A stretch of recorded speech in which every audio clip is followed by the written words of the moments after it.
अस्सलाम वालेकुम। आज हम डिजिटल हसलर्स महफिल में दोबारा बैठे हैं ई कॉमर्स एक्सपर्ट्स के साथ। बड़ा ज़बरदस्त टॉपिक पे डिस्कशन चल रही थी, तो हम इसको रिकॉर्ड भी कर रहे हैं कि किस तरह से आजकल ईबे की बात हो रही है, जिसमें हम देख रहे हैं कि बड़ी ज़्यादा अच्छी सक्सेस लोगों को मिल रही है ईबे में। मैं चाहूँगा कि आपसे स्टार्ट करना चाहूँगा, क्या ईबे पे ऐसा चल रहा है कि लोग बहुत ज़्यादा उससे जल्दी कामयाब हो रहे हैं? किस तरह से ईबे से पैसे कमाए जा सकते हैं? सर आजकल जो है ना, लोग बहुत ज़्यादा मूव कर रहे हैं अमेज़ॉन टू ईबे, क्योंकि अमेज़ॉन में बहुत ज़्यादा डिफ़िकल्टीज फेस करनी पड़ रही हैं। जैसे होलसेल को देखते हैं तो ब्रांड अप्रूवल्स में इश्यूज आ रहे हैं बहुत ज़्यादा। उसके अलावा बाद में भी कोई अकाउंट डीएक्टिवेट हो जाते हैं तो लोग डरते हैं कि हमारी जो है ना पेमेंट स्टक हो जाएगी। जैसे मैंने काफ़ी सारे लोग देखे हैं जो थाउजेंड्स ऑफ डॉलर्स जो है ना अमेज़ॉन के अकाउंट्स में स्टक होते हैं, और वो लोगों के पीछे फिर होते हैं कि किसी तरह से ये जो है ना हमारी अमाउंट ही आप निकलवा दें। तो अब इस तरह से है कि ईबे पे काम करना आसान है एज़ कम्पेयर टू अमेज़ॉन, और लोग इस पे इस वजह से ज़्यादा जल्दी ग्रो कर रहे हैं क्योंकि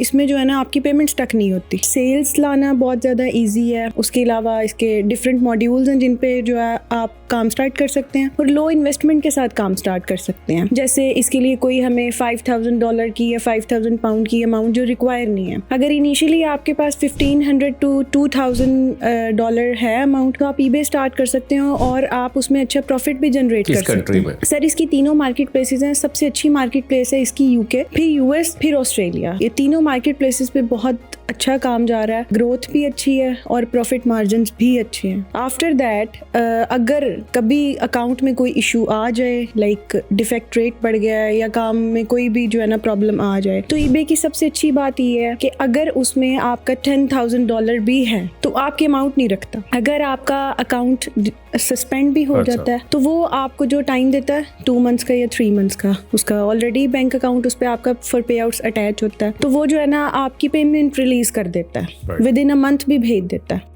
अगर उस पर टेम्परेरी रिस्ट्रिक्शन भी लगी है और पे आउट्स आपके होल्ड पे हैं, उस रिस्ट्रिक्शन ड्यूरिंग रिस्ट्रिक्शन भी आपने अगर अकाउंट को रीइंस्टेट नहीं कराया या आपने उसको डॉक्यूमेंट्स वगैरह नहीं प्रोवाइड किए हैं, वो आपकी पेमेंट भेज देता है। अच्छा, पेमेंट आ जाती है। पेमेंट आ जाती है। और वो आप उससे पेनियर वाइज एलिवेट पे ये वाली अकाउंट्स लगाते हैं कि आपको किस तरह से पैसे पाकिस्तान आते हैं? जो पाकिस्तान से काम कर रहा है या यूके या यूएस बेस्ड लोग हैं, ओवरसीज लोग हैं, उनके वहाँ के फिजिकल बैंक अकाउंट्स भी होते हैं, वर्चुअल बैंक अकाउंट्स भी होते हैं।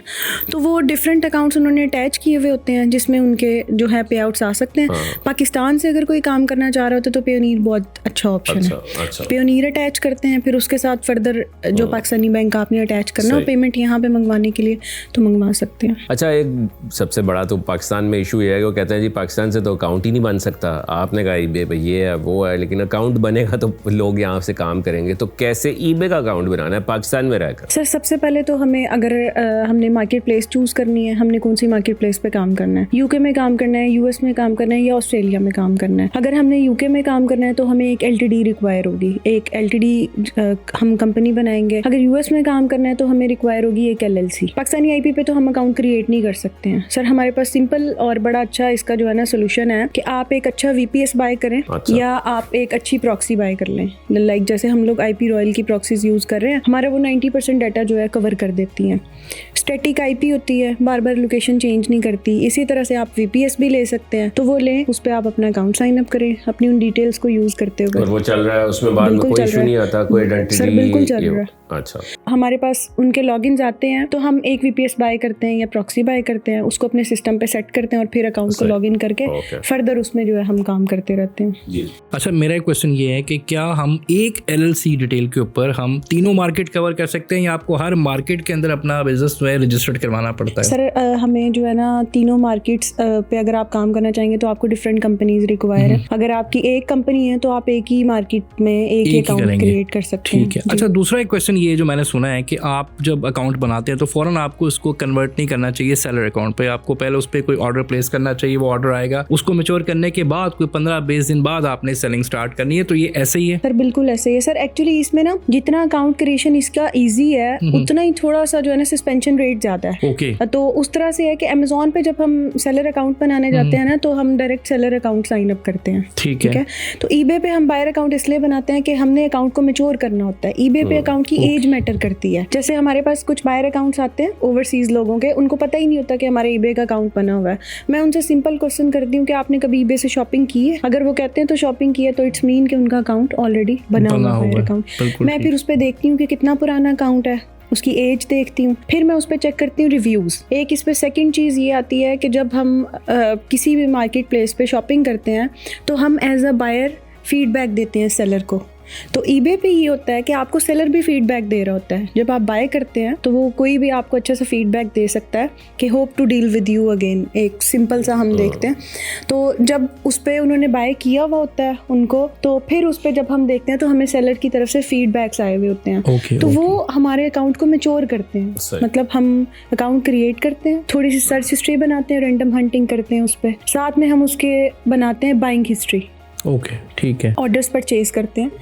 आफ्टर दैट हम उस पर जब कन्वर्ट करना होता है, हमने उस पहली लिस्टिंग करते हैं, फिर वो फर्दर डिटेल्स मांगता है आपसे कि आपने बैंक अकाउंट कौन सा अटैच करना है, वो देते हैं हम उसको। आपके एड्रेस वगैरह कंफर्म करता है, बैंक स्टेटमेंट मांगता है, इस तरह से। सही, ओके, मेक सेंस डेफिनेटली। मैं जानना चाहूँगा कि एडवांटेज तो बड़े ज़्यादा नज़र आए। अमेज़ॉन पे भी आप सेलर हैं, ईबे पे भी हैं, यहाँ तो इनकी बातें सुन के तो लग रहा है कि ईबे सबसे बेस्ट है और उधर ही जाना चाहिए। लेकिन मैं चाहूँगा कुछ ड्रॉबैक्स भी आप बताएं कि क्या ऐसी चीज़ें हैं जो लोगों को पता होनी चाहिए या इश्यूज़ क्या आ सकते हैं। 2021 में मैंने ईबे अपना अकाउंट आज भी है मेरे पास, सारा कुछ है, लेकिन मैंने क्लोज कर दिया ड्यू टू उसकी शिपमेंट का प्रॉब्लम हमें एक आ रहा था। और हमारे पास डेली को रात को 700-800 ऑर्डर आ जाते थे जो कि उसको भेजने जो है वो मुश्किल हो जाते थे हमारे लिए, क्योंकि वो FBA मॉडल नहीं है उसका कोई। आपको या तो 3PL चाहिए या आप खुद वहां पे अगर बैठे हैं तो फिर आप उसको मैनेज करते हैं। अब मैं अगर थोड़ी सी देखें ड्रॉबैक्स तो मैं नहीं कहूंगा, लेकिन ये है कि कुछ उसमें प्रॉब्लम्स फेस करनी पड़ेंगी लोगों को। क्या आती हैं? सबसे पहली बात, अकाउंट्स आपने साइन अप कर लिए। जैसे अफसर ने भी बताया कि ईबे किसी के पैसे नहीं रखता। मेरा आज भी 3,500 पाउंड ईबे के पास पड़ा हुआ है। ठीक है। अच्छा, आपने कहा कि पैसे रखता है, ये कह रहे हैं पैसे रखे हैं? सर मैंने सर को कहा था कि मुझे अपना अकाउंट चेक करा दें, इनके बैंक अकाउंट के साथ कोई इश्यू होगा। अच्छा, बैंक अकाउंट के साथ कोई इशू नहीं है। पेपॉल लगा हुआ ईबे के साथ, ठीक है। और उसमें उन्होंने एक हमारी Q4 में 2021 के Q4 में हमने कोई 2.25 लाख की सेल जो है वो की थी। डॉलर? पाउंड्स जी। तो उसमें उन्होंने वो पे आउट दिया जो लास्ट कुछ वीक की ट्रांजैक्शन थी, वो 6,000 समथिंग थी। तो उसमें उन्होंने ना एक हमें वो डिस्प्यूट दे दिया कि जी आपकी ये जो ट्रांजैक्शन है ना ये फेक हमें लग रही है कि जनरेट हुई है, जिसकी वजह से उन्होंने वो 6,000 नहीं दिया। खैर उस पर हमने काफ़ी अपील्स उनको सबमिट की जिसमें उन्होंने आधे पैसे हमें दे दिए। तो ये एक समटाइम होता है कि लोगों के माइंड में ये चीज़ होनी चाहिए कि आप काम कर रहे हैं मार्केट प्लेस में। अगर अब मुझे नहीं पता वो क्या सिनेरियो था कि जिसकी वजह से उन्होंने वो पैसा ईबे से हट गए। नहीं, ईबे से हटने का मैंने आपको बताया जो मेन इशू था वो हमारी डिस्पैचमेंट थी। हम इतना मैनेज, लेकिन 3PL जब मैनेज कर सकता है तो फिर क्या इसमें इशू है? सर हम खुद कर रहे थे, हमारा अपना 3PL था। अच्छा, तो फिर भी नहीं हो पा रहा। बंद कर दिया ना वो, तो इस वजह से उसके बाद मैनेज नहीं कर पाए। जो लड़के थे वो चले गए। लेकिन सर्विस प्रोवाइडर को ले सकते थे सर। सर्विस प्रोवाइडर ऑब्वियसली अगर आप लेंगे तो फिर प्रॉफिट मार्जिन, ईबे पे प्रॉफिट मार्जिन पहले ही थोड़े हैं। अच्छा, ये है। अमेज़न पे जो प्रोडक्ट 999 का बिकता है, ईबे पे वही प्रोडक्ट 499 या 599 का बिकता है। प्राइसिंग वॉर बहुत है जी। प्राइस जो है वो बहुत थोड़ी है ईबे पे, जिसकी वजह से वो फिर प्राइसेस जो है, हम जब काम करते थे तब रॉयल मेल की ट्रैकिंग आईडीज लेते थे, तब रॉयल मेल उधार दिया करता था ट्रैकिंग आईडीज। आज तो पहले पैसे देने पड़ते हैं, उधार देता था। तो at the end of the day जब हम एक क्वार्टर का हिसाब करते थे तो होता क्या था कि अच्छा जी 1.5 लाख की सेल हुई है, 15,000 रॉयल मेल का बना हुआ है, 25,000 जो है वो आपका सप्लायर का एक वो बना हुआ है, उसके बाद referral fees. At the end of the day profit margin आपको बचता था 1.5 लाख की सेल करके 7,000 पाउंड। अच्छा, क्वार्टर का। तो वो अमेज़न पे अगर आप इसी क्वार्टर को चेक कर रहे होते थे तो आपके पास पैसे बचते थे 20,000 पाउंड। तो वो थोड़ा सा एक डिफरेंस था जिसकी वजह से आता था। दूसरा पॉइंट जो ये है कि ईबे के ऊपर जो प्रॉब्लम्स एक जो फेस करने में लोगों को आते हैं वो ये है उसकी जो रिटर्न का इशू है ना वो बहुत ज़्यादा है। है। आपने अगर रात को 1000 ऑर्डर डिस्पैच किया है तो उस वक्त हम लोग ट्रैक्ड और अनट्रैक्ड दोनों शिपमेंट्स यूज करते थे। तो जो अनट्रैक्ड शिपमेंट थी वो तो किसी खाते में नहीं आती थी, वो तो वैसे ही लोग रख लेते थे क्योंकि उसका हम प्रूफ नहीं कर पाते थे, तो वो पैसे वो रिफंड भी मार जाते थे। तो एक तो वो थोड़ा सा लॉस हो जाता था। ट्रैक्ड शिपमेंट अगर आप लेते थे उस तो ऑलमोस्ट कोई £2.90 की ट्रैक शिपमेंट आपको मिलती थी। तो वो जब आप प्राइस के अंदर ऐड करते थे तो मार्जिन आपका 30 कम थे, 30-40 पेंस रह जाता था। रात को अगर आपने 1000 ऑर्डर डिस्पैच किया है उसमें से आपके लॉसेस निकाल के at the end of the day तो आपको शायद रात को £50 बचे या £70 बचे।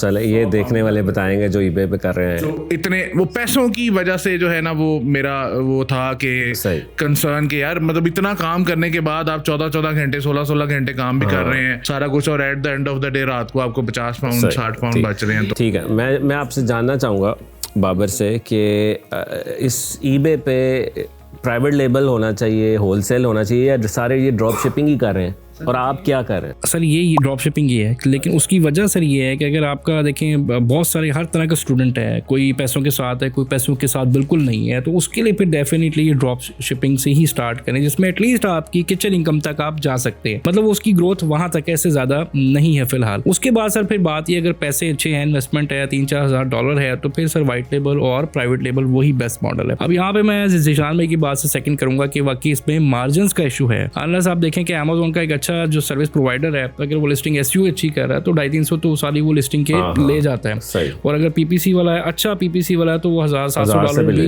1000 से ऊपर मैं खुद सर्च लेता रहा हूँ। तो ये मतलब इतने पैसे बनते हैं। तो लेकिन अब ऐसे लोग जो कि फॉरन स्टार्ट करना चाह रहे हैं, अब अमेज़न सबको नहीं समझ आता, ये थोड़ा सा ईजी है, पैसे कम है, तो आप अपनी किचन इनकम लाइक $300 से $500 मंथली तक इसको लेके ईजिली जा सकते हैं। इतना इसमें मार्जिन है। तो अगर पैसे ज़्यादा हैं तो फिर आप डेफिनेटली प्राइवेट लेबल से या उससे शुरू कर सकते हैं। ठीक है जी। अच्छा सर, एक चीज़ जो है वो मैं और बताना चाहूँगा, जैसे अभी बाबर भाई ने बताया अमेज़न पे टेक्निकलिटीज बहुत ज़्यादा है काम करने की, eBay पे कुछ भी नहीं है। आप रैंडम एक कीवर्ड के साथ टाइटल लिख दें, बुलेट पॉइंट्स ऐड करें ना करें, डिस्क्रिप्शन करें, कोई चेक एंड बैलेंस नहीं है। eBay ये एक जो eBay पे सेल करना चाहते हैं उनको मैं एक टिप देने जा रहा हूँ जिसकी वजह से उनके स्टोर जो है वो ग्रो करेंगे। ये हमने भी ऐसे ही किया है। वो टिप ये है कि आपने eBay पे अपनी रेटिंग्स को ग्रो करना है। ठीक है, जैसे सेलर रेटिंग्स को, जैसे अमेज़न के फीडबैक्स हैं, eBay के सेलर रेटिंग्स हैं, स्टार्स मिलते हैं आपको स्टार्स ग्रो करने हैं। जैसे जैसे आपके स्टार्स ग्रो होते जाएंगे आपका स्टोर खुद ब खुद चलना शुरू कर देगा। मैंने जब अपना स्टोर क्लोज किया था तो 5000 स्टार्स थे। जब आपके 3000 या 2500 स्टार आप क्रॉस करते हैं, फिर आप जो भी प्रोडक्ट लिस्ट करने जाते हैं वो खुद ब खुद बिकना शुरू हो जाता है। लेकिन इशू भी तो ये आता है कि आपको एकदम से अगर 100 भी आप लिस्ट कर दें और फौरन अकाउंट ब्लॉक हो जाता है। आहिस्ता आहिस्ता करना नहीं सर, वो तो ऑब्वियसली बात है। मैं आपको ये बताने लगा हूँ कि प्रोडक्ट्स लोग कैसे निकालते हैं यहाँ पे eBay से। एक तो जो लोकल मार्केट के अंदर बिक रहा होता है वही लगा देते हैं। दूसरा, अगर किसी को ये नहीं पता कि eBay जैसे अमेज़न के टूल्स हैं, eBay का भी टूल है, दैट इज Zik Analytics।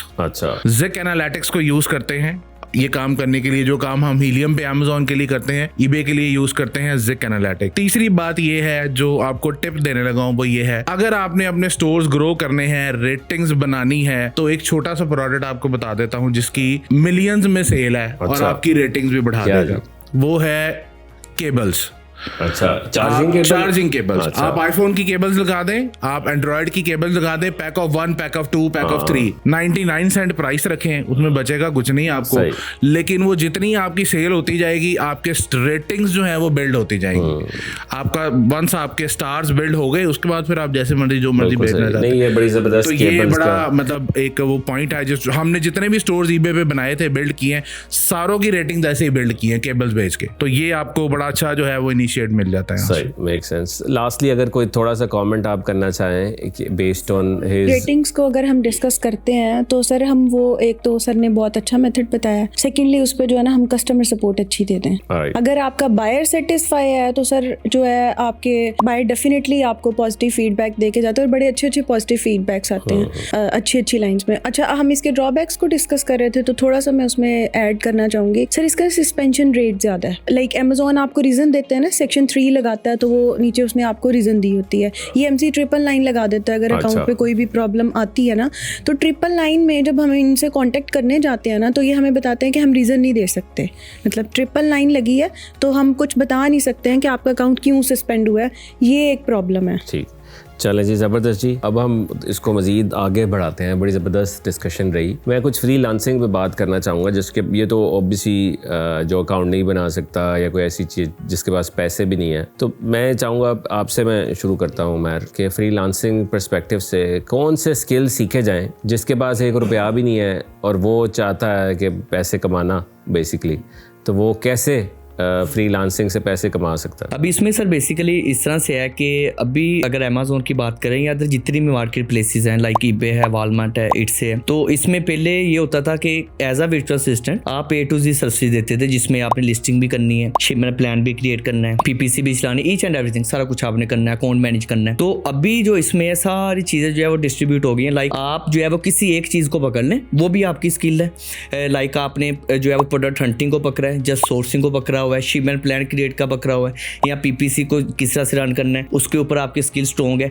तो आप जो है वो इसकी डिस्ट्रीब्यूशन को पकड़ लें, उसी में जो है वो आपको अच्छे खासे क्लाइंट मिल जाते हैं। अपवर्क की बात करें, लिंक्डइन की करें, सबसे बड़ा प्लेटफॉर्म हमारे पास फेसबुक है। हमारे अपने ग्रुप्स है जहाँ पे डेली जो है वो 1000 में क्वेश्चंस आते हैं। अगर आप जो है वो मेरे नज़दीक अगर आप 10 PM to 2 AM नाइट में इनेबल्स के ही ग्रुप पे बैठते हैं, तो वहाँ पे आप उनके क्वेश्चंस की क्वेरीज का आंसर करते हैं, आपको वहाँ से क्लाइंट मिल जाता है। अच्छा, तो क्या कोई 3 स्किल्स बताएं कि ये 3 स्किल सीखे तो आप $500 तक पहुंच जाएंगे? सर इसमें जो है वो ब्रांड अप्रूवल, जो आजकल बहुत ज्यादा इश्यूज आ रहे हैं, Amazon ने भी रिसेंटली पॉलिसी चेंज की है जिसमें ब्रांड रजिस्ट्री प्रोग्राम ऐड कर दिया। ब्रांड अप्रूवल और ब्रांड अप्रूवल आ गया, PPC आ गया, सबसे PPC हो गया, ठीक है। उसके बाद हंटिंग आ गई हमारी, यानी कि प्रोडक्ट कहाँ पर बेचनी है और कौन सी बेचनी है, ये अगर सीख ले तो आप $500 तक पहुंच सकते हैं जल्दी। और इसमें अगर आप PPC की बात करें, वो तो वैसे ही माशाल्लाह 500 प्लस क्रॉस जो है वो कर जाते हैं। और इसमें और भी बाकी सारी भी चीज़ें हैं, जिसमें शिपमेंट प्लान है, या इंडिविजुअल अकाउंट को जो है वो बिजनेस में किस तरह से कन्वर्ट करते हैं, तो ये चीज़ें अक्सर क्लाइंट्स को नहीं पता होती। तो ये सारी जो है वो स्किल, अगर कोई इसमें कोई एक स्किल को पकड़ ले, इसमें जो है वो मतलब स्ट्रॉन्ग हो सकता है। सर मैं इसमें एक चीज़ ऐड करूंगा, बिल्कुल मैं एग्रीड करूंगा सर। इसमें मैंने 2 साल अमेज़न कस्टमर सपोर्ट में काम किया था, तो एक ये भी साइट है सर जिसमें मिनिमम आपको $1000 मिलता है, जिसमें सिर्फ आपने लोगों को रिस्पॉन्सेज करने हैं, रिव्यूज़ देने हैं, रिटर्न मैनेजमेंट पे काम करने हैं, जो ऑर्डर गए हैं उस पर आपने उनसे पॉजिटिव रिव्यूज़ लेने हैं। ये वो लोग जो खुद शिप कर रहे हैं, वो सर खुद मैनेज करें बड़े लेवल पे, बिल्कुल सही। और उसके लिए उनको बाकायदा टीम चाहिए, क्योंकि आपका रिस्पॉन्स टाइम अगर वहाँ देखेंगे लेस, जितना कम होगा उतने आपकी स्टोर की वैल्यू बढ़ती है। अब मैंने ये काम, जब मेरा जो पहला क्लाइंट था जो मेरे ग्रुप से मिला था, वो $1000 का था सिर्फ इस काम के लिए, जिसमें सिर्फ मैंने रिस्पॉन्सेस करने थे और बाकी चीज़ें खुद मैनेज करते थे, लेकिन हमने सिर्फ रिव्यूज़ मैनेजमेंट, रिटर्न, कस्टमर की क्वेरी को रिजॉल्व करना। तो ये बात है। और दूसरी बात सर, अब वो बात नहीं है कि आपको पूरी सर्विसेज की हायर करेगा। अब सर चल रहा है स्ट्रेटेजिक VA चलेगा, जो एक जेनेरिक VA ना, जो कहते हैं सब कुछ, वो नहीं चलता। स्ट्रेटेजिक VA जो आपकी ग्रोथ को इंक्रीज करेगा, जो आपके अकाउंट के अंदर वैल्यू ऐड करेगा, जो आपको अगेन ग्रोथ के आइडियाज़ के ऊपर काम करेगा। अब सर वो टाइम आ गया होगा। तो ये बात बिल्कुल सही है कि आप एक स्किल को पकड़ें, वो आप मतलब मैंने ऐसे प्रोडक्ट हंटर भी देखे हैं जो $400-400 की प्रोडक्ट अपनी सेल कर रहे हैं। तो वो एक चीज़ को आप पिक कर लें, उसको फोकस कर लें और वैल्यू ऐड करके चलें, ना कि जेनेरिक बेसिस पे चलें। बिल्कुल ठीक। हम सोशल मीडिया की बात कर रहे थे कि सोशल, असल जिससे भी बात होती है वो यही कहता है कि सोशल मीडिया से पैसे हम ज़्यादा पकड़ते हैं और सोशल मीडिया से हम ज़्यादा पैसे कमाते हैं, सोशल मीडिया से हम ज़्यादा क्लाइंट्स ले पाते हैं। तो ये कैसे मुमकिन है? सिर्फ या फेसबुक ही है, लिंक्डइन ही है, या कोई और प्लेटफॉर्म्स भी हैं? कल को फेसबुक लिंक्डइन नहीं है तो क्लाइंट नहीं होंगे। तो ये बड़ा ज़रूरी है जानना। आप सोशल मीडिया को देखते हैं, सोशल मीडिया मैनेजमेंट पढ़ाते हैं, तो आपसे मैं जानना चाहूँगा कि क्या अप्रोच होती है सोशल मीडिया से? हम कहते हैं सोशल मीडिया लर्न कर लें, $500 से $1000 तक चले जाएं, तो वो क्या अप्रोच होगी? जी सर, सोशल मीडिया मैनेजमेंट की जहाँ तक बात है, ये थ्रू द लाइन एडवर्टाइजिंग में आता है, जिसके अंदर आप ATL और BTL दोनों को कंबाइन करते हैं कि आप मैथ ऑडियंस को भी रीच कर रहे हैं और टारगेटेड को भी रीच कर रहे हैं। सोशल मीडिया मार्केटिंग जो है सर, डिजिटल मार्केटिंग का बहुत इंटीग्रल पार्ट है, जिसमें हम टारगेटेड बेस्ड ऑडियंस को टारगेट कर सकते हैं on the basis of their interest, behaviour and demographics. और आजकल ये बहुत ईजी है, अगर आपने कोई भी स्टार्टअप लेना है तो उसमें बहुत बेहतर बात यह है कि आप सोशल मीडिया पे आएँ, तो उसके थ्रू आप एक बिल्कुल मिनिमम बजट में भी आप अगर राइट स्ट्रेटजी स्ट्रेटजी यूज करें और प्लेटफॉर्म का यूजेज आपको पता हो कौन सा कि- प्लेटफॉर्म? सर देखें, ये बिजनेस टू बिजनेस वेरी करता है। फॉर इंस्टेंस, अगर if someone is doing art, if someone is an artist, तो उसके लिए फेसबुक और इंस्टाग्राम बहुत इंपॉर्टेंट है। और उनमें भी सर इंस्टाग्राम, क्योंकि इंस्टाग्राम की जो स्टोरीज़ हैं, रील्स हैं, ट्रायल रील्स हैं और उनकी हाईलाइट्स हैं, उनका बहुत इंपैक्ट होता है। अब अगर एक आर्टिस्ट है तो he can not get any success on LinkedIn definitely, सही। ठीक है। या अगर उसके लिए आप देखें, टिकटॉक का एक मीडियम है, अगर टिकटॉक पे वो बहुत एक्टिव है, कोई रेजन आर्टिस्ट है। अब रेजन आर्ट क्योंकि मैं खुद भी करता हूँ, तो उसमें मैंने देखा है कि टिकटॉक पे जो है वो काफ़ी होता है कि आप एक पूरा प्रोसीजर दिखा रहे होते हैं इस तरह की वीडियोस में, तो बहुत बेनिफिट है सर। ठीक है जी। आप कुछ कहना चाहें कि कैसे, फॉर एग्जांपल जैसे हम बात करें कि क्लाइंट्स कहाँ से लें, उन्होंने सोशल मीडिया की बात की, आपके ख्याल में आप क्योंकि एजेंसी आप कहते हैं आप चला रहे हैं, तो एजेंसी के लिए क्लाइंट्स पे रिलाई करना ही सारी उम्र बेहतर होता है कि अपनी प्रोडक्ट की तरफ भी आना चाहिए? अच्छा, इसमें मैं सबसे पहले ये ऐड करना चाहूँगा कि फ्रीलांसिंग अगर लेट्स सपोज किसी ने स्टार्ट करनी है, तो उसमें मैंने एक चीज़ ये नोट की है स्टूडेंट्स के पर्सपेक्टिव से भी कि क्या होता है कि जब कोई भी बंदा स्टार्ट लेता है, लेट्स सपोज वो फाइवर पे जा रहा है या अपवर्क पे जा रहा है, तो वो उस अकाउंट को मेंटेन करना उसको थोड़ा सा मुश्किल लग रहा है कि कैसे रिव्यूज़ लेने हैं, कैसे फर्दर उस पर जो है ना अपना एक पोर्टफोलियो बनाना है या फर्दर चीज़ें। मैंने स्टार्ट किया था सोशल मीडिया मार्केटिंग से। अब सोशल मीडिया मार्केटिंग में मैं क्या करता था, लेट्स सपोज मैं फॉलोवर बेच रहा हूँ, टिकटॉक के अकाउंट्स बेच रहा हूँ, तो मैंने ऐसी कम्युनिटीज़ ढूंढी, ऐसे ग्रुप्स ढूंढे कि लेट्स सपोज यहाँ पे यंग जनरेशन है हमारी, ठीक है, जो इंटरेस्टेड है अपने फॉलोवर इंक्रीज करने में या अकाउंट्स परचेज करने में। तो वहाँ पे मैंने एक तो उनको ज्वाइन किया, और दूसरा मैं ये भी एक देखता हूँ कि कुछ लोग लेट्स सपोज फेसबुक से स्टार्ट करते हैं, तो वहाँ पे लेट्स सपोज क्लाइंट जो है जॉब पोस्ट कर रहे हैं, तो वो ये नहीं देखते कि वो जो जॉब पोस्ट हुई है उसको टाइम कितना हो गया है। राइट। उन्होंने एक रैंडम चैट जीपीटी से प्रॉम्प्ट अपना जो है ना लिखवाया हुआ है और वो कॉपी पेस्ट कर रहे हैं। वो ये नहीं देख रहे कि लेट्स सपोज एक जॉब 2 दिन पुरानी है और उस पर 100 कमेंट्स भी आ चुके हैं, तो वहाँ पे अगर आप कमेंट करेंगे तो आपका तो कमेंट सबसे लास्ट पे जा रहा है, तो तब तक तो क्लाइंट में भी किसी को हायर कर चुका होगा। तो यहाँ पे एक मैं टिप ये देना चाहूँगा कि आप इस तरह की पोस्ट ढूंढें या इस तरह के ग्रुप ज्वाइन करें जहाँ में जो पोस्ट है, एक तो वो पर डे ज़्यादा पोस्ट की जा रही हूँ, और फर्दर ये है कि उस जॉब का ड्यूरेशन भी लाजमी देखें और उस पर ये कंपटीशन देखें, लेट्स सपोज कितने लोगों ने कमेंट कर दिए हैं, ठीक है, तो जितने कमेंट्स मिनिमम होंगे। और दूसरा ये है कि कुछ लोग उधर क्या कर रहे होते हैं कि डायरेक्ट या तो डीएम चेक डीएम का जो है ना वो जुमला बोल रहे होते हैं, या लेट्स सपोज जी लेट्स कनेक्ट। यहाँ पे मैंने एक चीज़ ये नोट की है कि जो आपका क्लाइंट है उसको जो इशू आ रहा है उसका एक शॉर्ट सा आप उसको सोल्यूशन बताएं। सही। उसका फ़ायदा आपको ये होगा कि वो तो इम्प्रेस होगा ही, और फर्दर और बहुत से लोग जो मे भी उस इशू को फेस कर रहे हैं वो भी आपको हायर कर सकते हैं। बेसिकली ये ना कहें कि आ जाओ, फौरन आ जाओ जब भी कोई कह रहा है। ये नहीं होना Makes चाहिए। sense। जी सर मैं यहाँ पे एक चीज़ ऐड करना चाहूँगा, जैसे आपने पूछा कि फ्रीलांसिंग कैसे कर सकते हैं, तो यूजुअली जो ट्रेडिशनल माइंडसेट है वो यही है कि फाइवर अपवर्क की फ्रीलांसिंग प्लेटफॉर्म है और पाकिस्तान की मार्केट में आपको सोशल मीडिया मैनेजमेंट का काम नहीं मिल सकता। तो the fact of matter is कि प्रॉब्लम ये है कि लोगों को ये अवेयरनेस नहीं है कि ब्रांड मैनेजमेंट कैसे करनी है, तो उनको ये एजुकेट पहले करना चाहिए कि how you can manage your brand on social media. That is very important. Brand को ग्रो कैसे करना है, उसकी स्ट्रेटजी क्या हो, ना कि बस क्लाइंट के पीछे ही पड़े रहे और वही ले रहे हैं। यूजुअली ट्रेडिशनल माइंडसेट जो लोगों का है वो यही है कि आप एक पोस्ट लगाएंगे and you will run the ad. उनको यही आइडिया नहीं है कि ब्रांड के एस्थेटिक्स को हमने कैसे मेंटेन करना है। और एक चीज़ और ये कि आप पूछते पाकिस्तान में, तो सर अगर हम टारगेटिंग अपनी अच्छी करें, we can target small business owners, we can target those people जिनका फेसबुक बिजनेस पेज होते हैं, और सर जो फेसबुक पेमेंट यूजर्स होते हैं लास्ट 30 डेज में या 90 डेज में उन्होंने पेमेंट गेटवे यूज़ किया होता है। हम स्पेसिफिकली निश टू निश भी टारगेट कर सकते हैं कि हम फूड बिजनेस पेजेस हों उनको टारगेट कर लें, ब्यूटी सैलून्स हों, क्लब्स हों, कम्युनिटी क्लब्स। तो फेसबुक की टारगेटिंग तो सर बहुत अच्छी है जो बिहेवियर बेस्ड आपको टारगेटिंग देती है। सो रमज़ान की स्ट्रेटजी क्या होनी चाहिए पाकिस्तान के अंदर? और बहुत सारे लोग इसमें बड़ी अर्निंग करते हैं और सीजनल प्रोडक्ट्स भी रमज़ान में लॉन्च कर देते हैं और they just start making quite good money. क्योंकि आप बड़ा लोकल ई कॉमर्स पे काम कर रहे हैं सीब, तो आपके ख्याल में क्या स्ट्रेटजी हो लोकल ई कॉमर्स की रमज़ान के अंदर? सर एक्चुअली में जो Q4 होता है इंटरनेशनली, पाकिस्तान का Q4 जो होता है वो ईद का सीज़न होता है। हाँ बिल्कुल सही। अगर आप स्पेसिफिकली रमज़ान की बात करते हैं तो या ईद से पहले सो हम रमज़ान की बहुत सारी चीज़ों को टारगेट कर सकते हैं। जैसे मैं एक एग्जांपल के तौर पे आपको बताता हूँ। 2 years back there was a product called samosa maker, जो डम्पलिंग मेकर होता है। उसकी वैल्यू जो है अभी भी आप शालम में चले जाएं तो I think it's not more than 400-500। उस प्रोडक्ट को मैंने 2999 का एक बंदे को बेचते देखा, और वो एक एक दिन में उसके 150 से 200 यूनिट्स बेचता था रमजान के सीजन में। Samosa maker, very good idea. तो लोग जो हैं वो इसको सीजनल के तौर पे ही ट्रीट करें। जाहिर है जब ईद गुजर जाती है उसके बाद उसकी वो वैल्यू नहीं रहती, but you can generate really good revenues in this particular season, specially target करके। और मैंने जस्ट एक एग्जांपल दिए, इस तरह की डाइनिंग के ऊपर बहुत सारे लोगों का एहतमाम करने का इरादा होता है।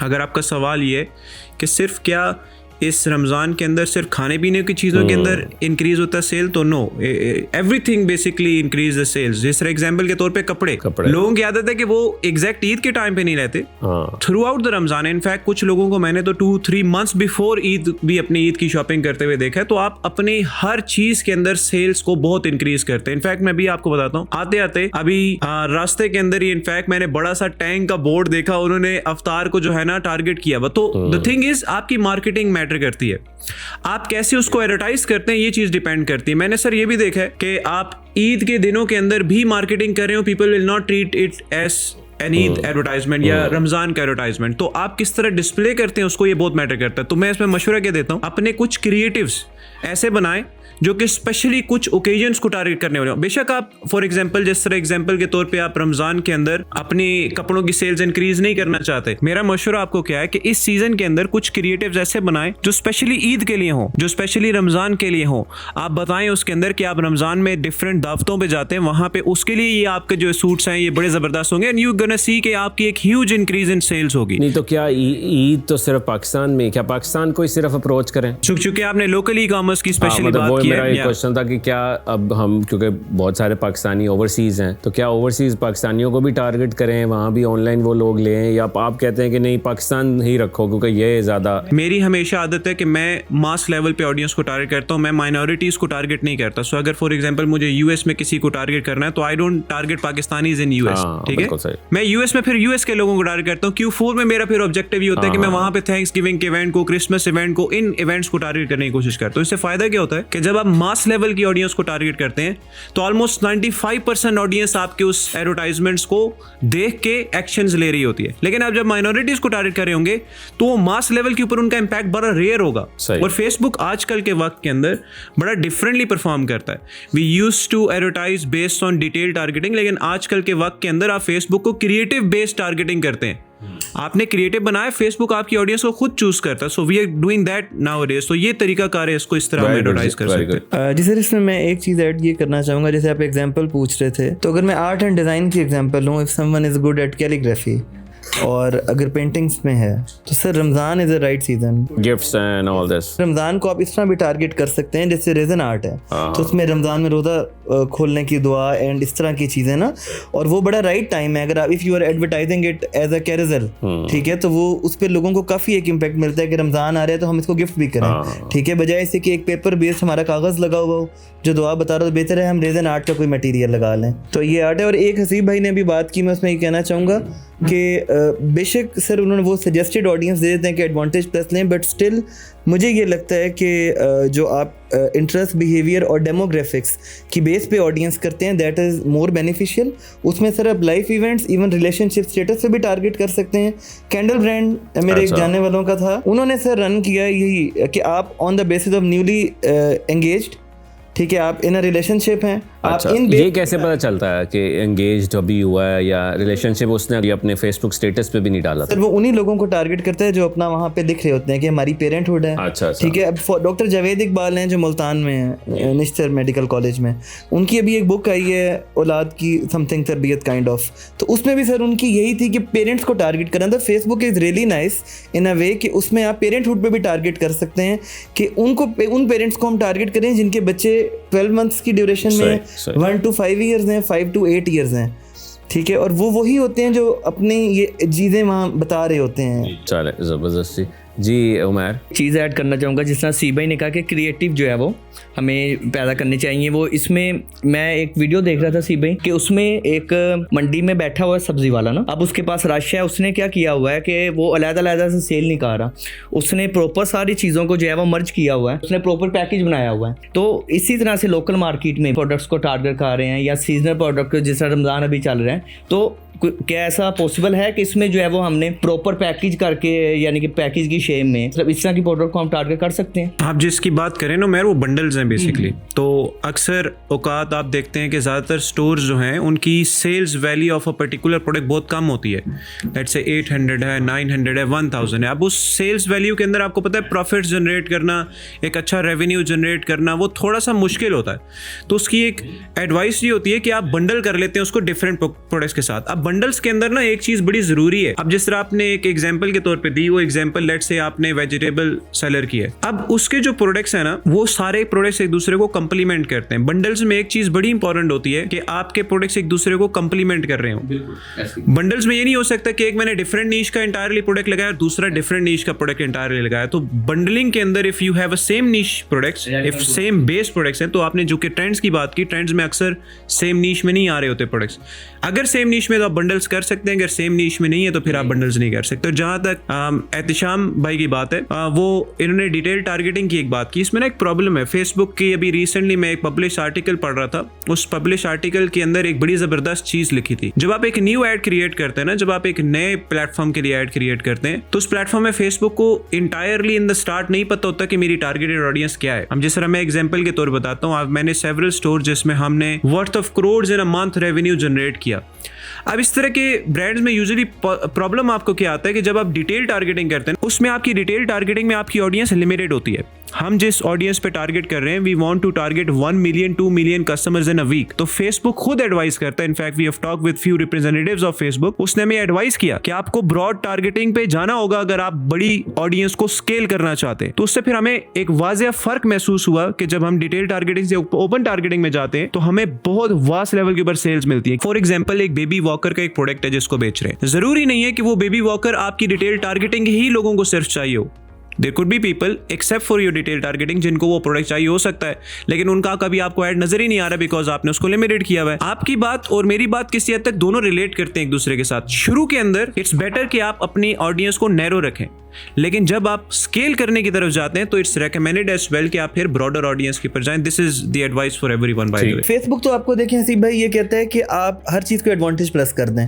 तो अगर आप फेसबुक को इतना एक्सेस दे दें तो वो तो वही बात है कि आप लाइफ टाइम बजट फेसबुक को दे दें कि अपनी मर्जी से जितना मर्जी बजट लगा दें। तो सर मेरा ये ख्याल है कि हमें अगर एक कोई स्टार्टअप है and if someone is an entrepreneur, तो उसमें एक इंपॉर्टेंट बात ये है कि आप लिमिटेड बजट होता है 300 पर डे, 500 माइट भी 1000 होगा पर डे।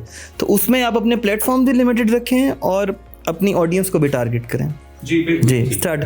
और जिस तरह आप बात कर रहे हैं कोई ब्रॉड हमने टारगेटिंग करनी है, तो वो जो बहुत स्टेबल बिजनेसेस हैं डेफिनेटली उनको फ़र्क नहीं पड़ता अगर वो तो सर ब्रांड अवेयरनेस भी करते हैं। ठीक है जी, मेक सेंस। सबसे इम्पोर्टेंट इस वक्त जो पाकिस्तान में मसला है वो ये है कि बहुत ज़्यादा लोग यूनिवर्सिटी जा रहे हैं और वहाँ से डिग्रीज कर रहे हैं, और अनेबलर्स जो है, हमारा पर्पज़ है कि लोगों को किसी तरह बिजनेस की तरफ लाएं, फ्रीलांसिंग की तरफ लाएं, एम्पावरमेंट दें। हमारी जो ऑडियंस है, हमारी जो ज़्यादातर ऑडियंस है वो लोग हैं जो डिग्रीज बैचलर्स करते हैं या मास्टर्स करते हैं और फिर हमारे पास आते हैं करना क्या बेसिकली, क्योंकि उनका ताल्लुक इंडस्ट्री से बहुत कम होता है, तो उनको पता ही नहीं होता कि मार्केट में कुछ हो रहा है और अभी तक हम अनएम्प्लॉय हैं। तो असल में क्या आप क्योंकि टीचिंग करते हैं एक यूनिवर्सिटी में, बेसिकली आजकल जितनी यूनिवर्सिटीज़ है उसमें तो प्रैक्टिकल भी करवाए जा रहे हैं। सही। जैसे कि यूनिवर्सिटी ऑफ सेंट्रल पंजाब में टीवी चैनल भी है, सेटअप लगा हुआ पूरा कंप्लीट सेटअप है पूरा, और रेडियो स्टेशन भी है लाइव वहाँ पे चलते 24 आवर्स। तो स्टूडेंट्स का आते इसीलिए डिग्री लेने के लिए कि वो कुछ ना कुछ करना चाहते हैं। ये आपकी बात बिल्कुल ठीक है कि जब स्टूडेंट डिग्री करते हैं लेकिन हैंड्स ऑन कुछ नहीं होता उनके पास ना, इतना स्किल नहीं होता कि वो मार्केट में जाके क्या करें। फिर थ्योरी उनके पास होती है, पढ़ा उन्हें होता है, लेकिन उनको ये नहीं पता होता कि ये रिकॉर्डिंग कैसे करनी है, सोशल मीडिया को हमने ऑपरेट कैसे करना है, माइक को कैसे, how to use the mic बनाना आता। जी जी बिल्कुल जी। आप अच्छा सर, मैं इसमें एक चीज़ जो ऐड करना चाहता हूँ वो ये है कि हमारा जो एजुकेशन सिस्टम है ना, जी जी, वो मुझे कभी लगता है कि बड़ा आउटडेटेड है। मैं आपको कुछ दिन पहले की बात बताता हूँ कि मैं काम कर रहा था और मेरे बच्चे टीचर से पढ़ रहे थे ना, अच्छा, ट्यूशन। हाँ। तो वो उर्दू पढ़ रहे थे और मेरा बेटा उसको सबक सुना रहा था कि एक लेटर का कि मेरे प्यारे अब्बा जान अस्सलाम वालेकुम, उम्मीद है आप खैरियत से होंगे। और मुझे याद आया कि ये 6ठी 7वीं में मैंने भी यही लेटर पढ़ा था। अच्छा। और एक दफ़ा भी अब्बा जान को ख़त नहीं लिखा। यानी मकसद ये है कि जो प्रैक्टिकली चीज़ें हम यहाँ पे कर रहे हैं एक प्रोफेशनल लाइफ के अंदर, इनमें से वो कुछ भी ऐसा नहीं है जो हमने स्कूल में सीखा हो, कॉलेज में सीखा हो। तो हमारा जो एजुकेशन सिस्टम है, आई थिंक इसको थोड़ा अपडेट करने की ज़रूरत है, स्पेशली स्किल बेस्ड। जैसे AI आ गया है, या इवन बच्चों को अगर खत लिखना आज सिखाया जा रहा है तो बेहतर नहीं है उनको ईमेल लिखनी सिखाई जाए। बिल्कुल सही।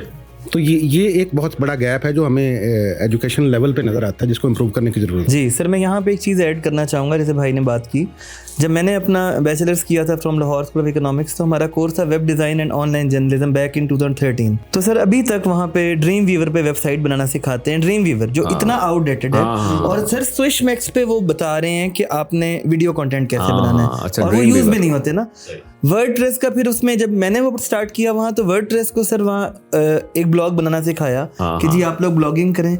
और इवन एडसेंस पे अभी तक वो हल्का फुल्का बता दें जी आप एडसेंस के साथ काम करें, आप अप्रूव करा लें। और बड़ा रिडंडेंट आउटलाइन है सर, वही intro to consumer behaviour, advertising. But obviously किसी को चेंज करना होगा, बट लेट्स सी। अच्छा, हर जो भी बिजनेस की ये बात हो रही है, इस पे एक बड़ा इंपॉर्टेंट डिपार्टमेंट है जो है अकाउंट्स का, P&L का, कंपनी रजिस्ट्रेशन का, टैक्सेस का। असल तो ये है कि हम ये कहते हैं जी प्रॉफिट आ गया, और फिर उसके बाद बुक कीपिंग कैसे की जाए और क्या पूरा प्रोसेस है। तो हमारे साथ एक फॉर्चुनेटली चार्टर्ड अकाउंटेंट मौजूद है जो कि इस पे बड़ा काम कर रहे हैं। तो मैं चाहूँगा कि आप थोड़ा सा गाइड करें कि ये इंडस्ट्री कैसी है, लोग तो इसकी तरफ क्या आ रहे हैं या आते हैं, तो वो क्या इससे अपना कैरियर बना सकते हैं एक अच्छा इंसान। इससे पहले नेबलर पे बात ना कर लें थोड़ी, क्योंकि पहली क्लास मैंने सर नवीद की ली। अच्छा। और आप यकीन जानिए कि बीइंग एन ओवरसीज पाकिस्तानी, जिस लेवल पे मैंने 2 लेक्चर लिए हैं ना, आई वाज सो इम्प्रेस्ड। अच्छा। कि मैंने नेबलर की वेबसाइट जाके चेक की है कि व्हाट एग्जैक्टली नेबलर्स आर डूइंग। सही। और फिर कुछ लोगों को रिकमेंड किया। नवीद साहब की क्लास के बाद भी मैंने बाबर साहब की क्लास में, टिकटॉक में, eBay में, भाई से मैंने कहा जो कोर्सेज सब में जाके एनरोल कर। अच्छा। वेबसाइट देखी, आरिफ अली भी ने शायद प्राइड ऑफ परफॉर्मेंस भी दिया। जी हाँ जी, उनके साथ काफ़ी था। तो देखिए बुक कीपर में और एक चार्टर्ड अकाउंटेंट में मैसिव डिफरेंस है। जो तो लोग क्वालिफाई कर लेते हैं वो बुक कीपिंग में जाएंगे ही नहीं, ना अकाउंट्स पे जाएंगे। उन्होंने सिर्फ ऑडिट को भी सुपरवाइज ही करना है, बाकी financial management, budgeting, cash flows, stock market में आपके शेयर्स की प्राइस अगर फ्लक्चुएट कर रही है, how you need to manage those, those are the points. जहाँ तक बात आ रही है अब आपकी बुक कीपिंग या फिनेंस की और यूके की मार्केट में, कल अपना बाबर साहब से बात हो रही थी मेरी, आपके कुछ लोगों को वहाँ पे इश्यूज भी आ रहे थे। इट्स वेरी सिंपल कि यूके बेस्ड कंपनी आपकी यूरोप में बेच रही है, बहुत इजीली आप उसको मैनेज कर सकते हैं। आप लोगों को इशू कहाँ पे आएंगे? वैट, मेन इशू वैट में, दूसरा आपका कॉर्पोरेशन टैक्स के अंदर। तो बहुत सिंपल है, उसकी आप सिंपल सी बुक कीपिंग कर लें, क्योंकि सेल तो आपके बैंक में आ रही है ना। परचेजेज आपके पास सप्लायर की 2, 4, 5, 10, 50 सप्लायर्स होंगे, तो उसमें तो कोई भी ऐसा इशू है ही नहीं। मोस्टली लोग जो हैं ओवरसीज बैठ के जो काम करते, भी रास्ते में हमारी बात हो रही थी, यूके में तो लॉ चेंज हो गया अभी, और you need to go for ID verification being a director of the company. वो तो हो गया, नवंबर तक था डेडलाइन, नवंबर की डेडलाइन थी, अभी इम्प्लीमेंट हो गया। तो ऑब्वियसली जिसका डेडलाइन आती जाएगी, unless you go for ID verification you can't submit anything. आप मेरे शायद खुद भी यूके में ही रह के आए, जी मैं वहीं का पता ही है वहाँ का। तो it was very simple to register the company, open the bank account. अभी वो चीज़ नहीं है। और जहाँ तक आ गई आपके बिजनेस के पॉइंट ऑफ व्यू से, अकाउंटेंसी का तो ऐसा कोई भी इशू नहीं है उसके अंदर। आपने प्रॉफिट एंड लॉस और बैलेंस शीट बना के क्वार्टरली आपको वैट जमा करवानी है। क्या अकाउंटेंट की ज़रूरत है कि आप खुद भी फाइल कर सकते हैं? आप खुद भी फाइल कर सकते हैं। लोग बड़ी बड़ी फीसेस देते हैं अकाउंटेंट। बिल्कुल आप फाइल कर सकते हैं आपके, लेकिन अब आपको वहाँ पे मनी लॉन्ड्रिंग रजिस्ट्रेशन करवानी पड़ेगी, इधर टू गो फॉर HMRC या आपकी प्रोफेशनल मेंबरशिप हो। आप सॉरी मैं आपकी बात कट कर रहा हूँ, यहाँ पर जिसने भी बिजनेस करना है, उसने लिमिटेड कंपनी या LLC बनानी है, उसका क्वेश्चन ये होता है, जब हमारे ट्रेनर ये कहते हैं कि आप अकाउंटेंट से रब्ता करें और रजिस्टर्ड करें, वो कहता है फिर मैंने आपसे सीखने क्यों आया हूँ जब आप कह रहे हैं अकाउंटेंट से रब्ता करें। आप उन्हें अकाउंट्स तो नहीं सिखा रहे ना। नहीं, वो ये अक्सर वो ये कहता है कि मैं खुद क्यों नहीं LLC क्रिएट कर सकता, मैं खुद क्यों नहीं लिमिटेड कर सकता। क्या डिफरेंस, मतलब क्या इसकी लॉजिक है? आप पाकिस्तान से आप शुरू कर लें। You are not suppose to, आप टैक्स कंसल्टेंट हो सकते हैं, आप अपनी कंसल्टेंसी, लेकिन आप चार्टर्ड अकाउंटेंट फर्म नहीं बना सकते unless you are the member of ICAP। सही। इसी तरह से यूके में पहले रिस्ट्रिक्शंस नहीं थी, anyone can be an accountant. अब बी कॉमर्स आए हैं, एसीसी में बड़ा स्टूडेंट्स गया था, छोटे छोटे अकाउंट्स हैं, taxi drivers, builders, self assessment जमा करवानी है, एज ए सोल ट्रेडर आपने अपना को रजिस्टर्ड कर लिया, कंपनीज बना ली, अकाउंट्स आप जमा करवा लिए, अभी भी आप करवा सकते हैं। लेकिन वो ये कह रहे हैं कि आपके पास मनी लॉन्ड्रिंग रेगुलेशन में you have to get your firm registered. अब उसकी रजिस्ट्रेशन के लिए आपके पास एविडेंस होना चाहिए what qualification you got, right. अब जब हम लोगों ने रजिस्टर किया, आई कैप के सर्टिफिकेट्स नहीं है, सही। So basically a qualified person should register, make sense, ठीक है। और उनकी रिस्पॉन्सिबिलिटीज भी बहुत बढ़ गई हैं। अब आप ये नहीं कह सकते कि मैंने इसका ऑडिट नहीं किया और मैंने जमा करवा दिया, बिल्कुल सही, यू आर रिस्पॉन्सिबल। हाँ, क्योंकि कल को लॉ या जो है वो अकाउंटेंट को भी अकाउंटेबल करता है, अकाउंटेंट को ज़्यादा अकाउंटेबल करते हैं। आप कहेंगे कि मैं तो क्लाइंट हूँ, मुझे तो पता नहीं था। हाँ, बिल्कुल सही, ये अकाउंटेंट ने किया, तो अकाउंटेंट तो क्या काम से, सही, मेक सेंस। अच्छा सर, एक थोड़ा सा बात बताइएगा, हमारे जो यूके में काम करने वाले लोग हैं उन्हें वैट का बड़ा प्रॉब्लम आता है कि जी वैट जो अमेजोन पे है, अब जो यूके रेजिडेंट है उसे 90K तक 20% नहीं पे करना। 95K, ओ 95 हो गया, पहले 85 था, फिर 90 हुआ, अब 95K हो गया। ओके, तो अब वो उसको वहां तक वैट जो है वो पे नहीं करना, जबकि पाकिस्तान से एक बंदा बैठ के अगर काम कर रहा है उसे डे फर्स्ट से 20% वैट पे करना पड़ रहा है। तो इसको कैसे जो है वो देखते हैं, एक चीज़ ये, और दूसरा ये कि जो इवन यूके के अंदर बैठ के भी वो कर रहा है उसको भी एक वैट हिट हो रहा है, लेकिन वो लोगों को नज़र नहीं आ रहा। जैसे कि सर्विसेज पे वैट पड़ रहा है उसे, वो अमेजोन की BBC चला रहा है उस पर उसको वैट पड़ रहा है, FBA फीस चल रही है, रेफरल चल रही है, उस पर उसको वैट क्लेम हो रहा है, लेकिन उसको नज़र नहीं आ रहा। लेकिन अगर आप वैट रजिस्टर्ड हो जाते हैं तो अगर आप इनवॉइसेस को चेक करें तो अमेजोन वो सारे पैसे ऑलमोस्ट थोड़े से काट के बाकी आपको वापस दे देता है, जो कि आपने खुद सबमिशन करनी। तो इस पर थोड़ी सी क्लैरिटी स्टूडेंट्स को दे दें प्लीज़, थैंक यू। पहली चीज़ तो ये कि अगर आप ये ज्यूम करते हैं कि जो लोग यूके में बैठे हैं और उन्हें 95K तक की अगर एग्जम्पशन है, तो वो 20% का उन्हें मार्जिन नहीं मिल रहा इसमें, ठीक है, क्योंकि वैट है क्या, जैसे पाकिस्तान में सेल्स टैक्स है, this is an indirect tax which seller is collecting from the ultimate user on behalf of the government. ठीक है, ठीक हो गया जी। अब मैं वैट रजिस्टर्ड नहीं हूँ, सिर्फ I am UK based seller, he is UK based seller, he is VAT registered. अगर मुझे सेल पे 20% वैट देनी है तो मुझे अपने एक्सपेंसेस प्लस परचेजेस उसमें इनपुट भी तो क्लेम करना है ना, बिल्कुल करना है। नेट डिफरेंस नॉमिनल से आएगा, ठीक है, मोस्टली रिफंड ही आ जाता है क्योंकि I have to buy in bulk, sale in small pieces, ठीक है जी। तो ये आप अपने स्टूडेंट्स को ये एक्सप्लेन करें कि इसमें ऐसा इतना लॉस नहीं जितना लोग समझते हैं, माइनर सा डिफरेंस आता है। अब आप अगर VAT रजिस्टर्ड हो गए हैं और अमेजोन ने पेमेंट काट ली, अमेजोन पेमेंट काटेगा IUSS ऑर्डर्स पे, जो आपकी out of the UK sales है, पहले नहीं था ब्रेट एग्जिट से पहले, ये आफ्टर ब्रेट एग्जिट जितनी आपकी सेल यूरोप में आएगी तो अमेजोन आपके अकाउंट में दो ट्रांजैक्शंस आएगी, एक फ्रॉम द यूके, एक आएगी अमेजोन EU, ठीक है। जो आपकी पेमेंट अमेजोन EU से आ रही है तो उस पर ऑलरेडी अमेजोन ने आपकी वैट काट के गवर्नमेंट को जमा यूरोप में जमा करवा दी है, यूके में आपकी एक्सपोर्ट आ जाएगी। तो यूरोप की सारी सेल VAT रिटर्न में आपकी सेल के नीचे एक और कॉलम है जिसमें आपने EU की सेल लिखनी है और इट विल बी एट 0%, उस पर आपको दोबारा वैट नहीं पे करनी, ठीक है। और जितनी आपकी परचेज है वो तो आप इनपुट क्लेम कर लेंगे अपना।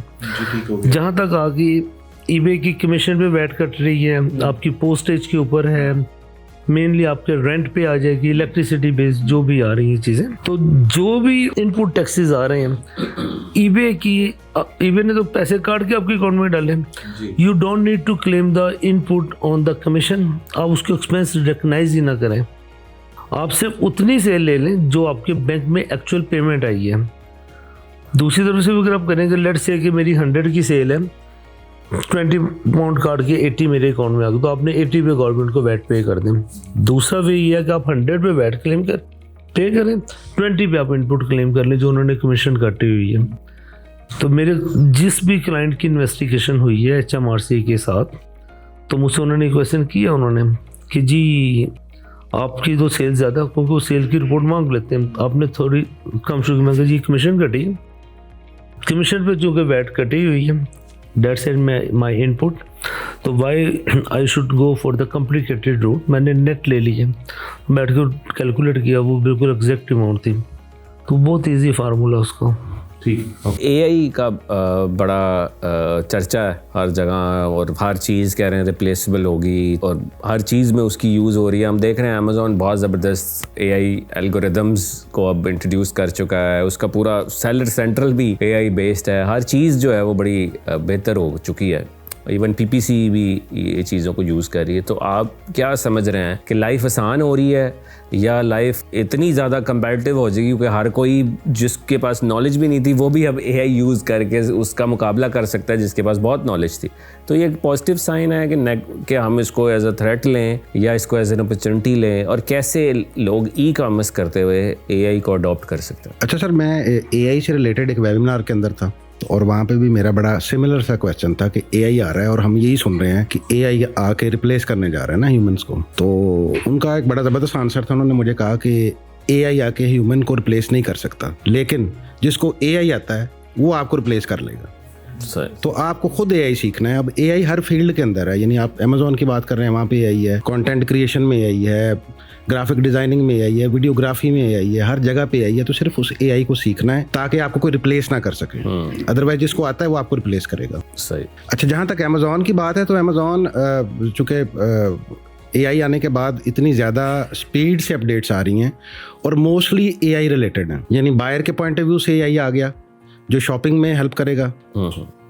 इवन एक एआई सेलर सेंट्रल में भी आ चुका है, सेलर असिस्टेंट के तौर पे। It's very easy to use, यानी आपको सेलर सेंट्रल पे काम करते हुए अगर किसी चीज़ का नहीं आइडिया, तो आप उस एआई से पूछ सकते हैं कि मेरी फ़लाँ शिपमेंट जो है वो डिले आ रही है, क्या वजह है उसकी। वो बाकायदा आपको उसकी पूरी हिस्ट्री निकाल के देता है कि इसमें ट्रैकिंग आईडीज़ ऐड नहीं है, इसमें ये प्रॉब्लम है, और इवन उसी से कम्युनिकेट करते हुए बगैर किसी और जगह पे जाए बगैर आप केस भी ओपन कर सकते हैं। तो हर जगह पे एआई की इंटरेक्शन है, सिर्फ आपने उसको सीखना है। पीपीसी के अंदर भी इसी तरह से अभी एक जो रीसेंट अपडेट आई है, वैसे तो बहुत सारी चीज़ें हैं, जिस तरह से प्रॉम्प्ट्स आ रही हैं आगे, कि आप प्रॉम्प्ट्स ऐड भी करेंगे, प्रॉम्प्ट्स नेगेट भी करेंगे, क्योंकि वो जो रूफस एआई है उसके पॉइंट ऑफ व्यू से लोग उसको जब एज आ शॉपिंग असिस्टेंट यूज़ करेंगे तो वो कुछ ना कुछ प्रॉम्प्ट्स यूज़ करेंगे या कुछ ना कुछ ऐसी चीज़ें यूज़ करेंगे जो आगे चल के हम टारगेट भी कर सकते हैं एडवर्टाइजिंग में, और इवन नेगेशन भी कर सकते हैं। ये 2-4 दिन पहले अमेज़ॉन की तरफ से एक और बड़ी मेजर अपडेट आई है,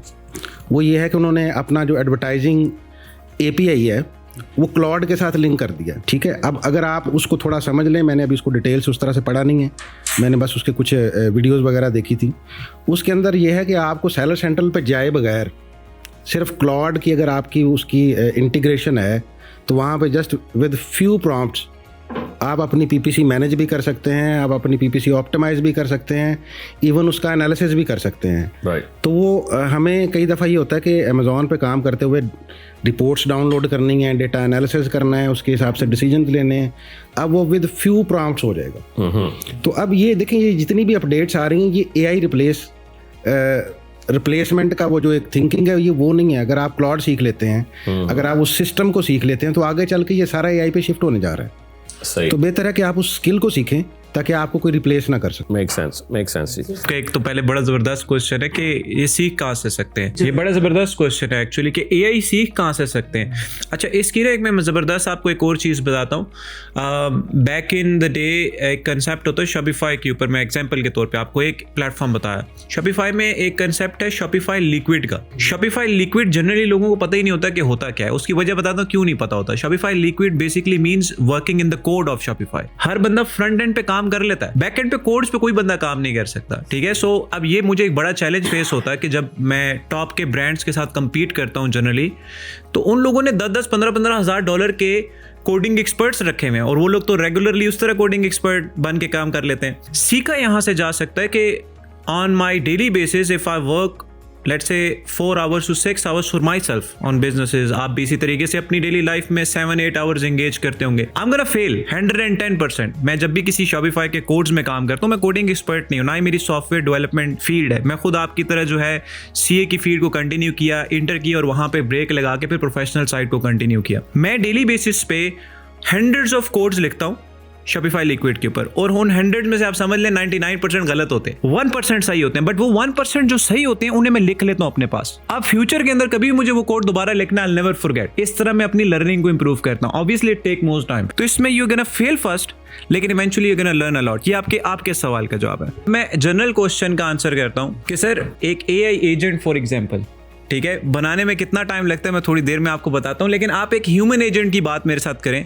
आप में से कोई बंदा मुझे बताए कि एक ह्यूमन एजेंट को मैं हायर करना चाहता हूं 24/7, जो मेरी क्वेरीज का रिप्लाई करे, कस्टमर सपोर्ट को डील करे, वो कितना चार्ज करेगा मुझसे, जो ऑल क्वेश्चंस को डील करे। तो मैं एक आपको रफ आंसर देता हूं। बाबर भाई के साथ मेरी बात हुई है, ये खुद रह भी चुके हैं कस्टमर एजेंट। इनसे पूछें, he was charging $1000 for a limited time. I think 6-7 hours आपका टाइम था, राइट? 7 आवर्स का टाइम। मैंने 24/7 एक एजेंट रखा हुआ है जिसको मैंने अपनी सारी प्रॉम्प्ट्स दी हुई हैं, मोर देन 200 प्रॉम्प्ट्स, और वो मेरे एक क्वेश्चन का, मेरी रिटर्न पॉलिसीज का, मेरे कस्टमर कंप्लेंट्स का, रिटर्न्स मैनेजमेंट का सारा काम ऑटोमेटेड अंडरस्टैंड करता है, या 100%। आप गैस करें वो मुझसे कितने चार्जेस लेता है प्लेटफॉर्म? $5 होंगे, $20। 20, तो जो बाबर भाई काम 7 घंटों में $1000 में कर रहे हैं, वो काम मैं 24 घंटे करवा रहा हूँ सिर्फ $20 के अंदर। तो अब नवीद भाई की बात जो है, नवीद भाई की बात ये बड़ी इंपॉर्टेंट है। एआई आपको रिप्लेस नहीं कर सकता कभी भी। एआई इटसेल्फ को ह्यूमन माइंड की जरूरत है, बट अगर एक ह्यूमन माइंड इक्विप कर लेते अपने आप को एआई के साथ, तो वो इतना ज्यादा इक्विप हो जाएगा कि दुनिया का कोई भी बंदा उसके साथ फिर कंपेयर नहीं कर सकता, और फिर ऑटोमेटिकली वो बंदा फिर हर बंदे को रिप्लेस करेगा।